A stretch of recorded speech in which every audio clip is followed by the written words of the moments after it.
Surprise ഗിഫ്റ്റൊക്കെ എല്ലാവർക്കും ഇഷ്ടമാണ് കേട്ടോ. അതുപോലെ തന്നെയാണ് ഒരു ഗിഫ്റ്റ് കൊടുത്ത ഒരു വീഡിയോ ആണ് കേട്ടോ ഇത്. ചുമ്മാ അവൾ വീഡിയോ എടുക്കുന്ന പോലെ എടുക്കുക, പക്ഷേ അതിൻ്റെ ഇടയിൽ അവൻ സർപ്രൈസ് ആയിട്ട് അവൾക്ക് ഒരു ചെയിന് ഇട്ട് കൊടുക്കുന്നുണ്ട്. ശരിക്കും അവളുടെ മുഖത്തിൻ്റെ മുഖഭാവങ്ങൾ കാണുമ്പോൾ ശരിക്കും നമുക്ക് ആ ഒരു ഫീല് മനസ്സിലാക്കാൻ പറ്റുന്നുണ്ട്.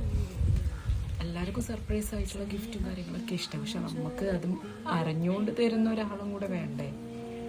നമ്മൾ ചുമ്മാ ആഗ്രഹിച്ചിട്ട് കാര്യമില്ല, അത് കിട്ടണ്ടേ. ശരിക്കും ഈ ഒരു വീഡിയോ കണ്ട സമയത്ത് എനിക്ക് അവളുടെ മുഖം കണ്ടപ്പോൾ ഭയങ്കര സങ്കടവും ഭയങ്കര ഫീലിംഗ് തോന്നിയിട്ടു. അതുകൊണ്ടാണ് ഞാനിത് റിയാക്ഷനായിട്ട് ചെയ്തത്. എന്തായാലും കണ്ടു നോക്ക്.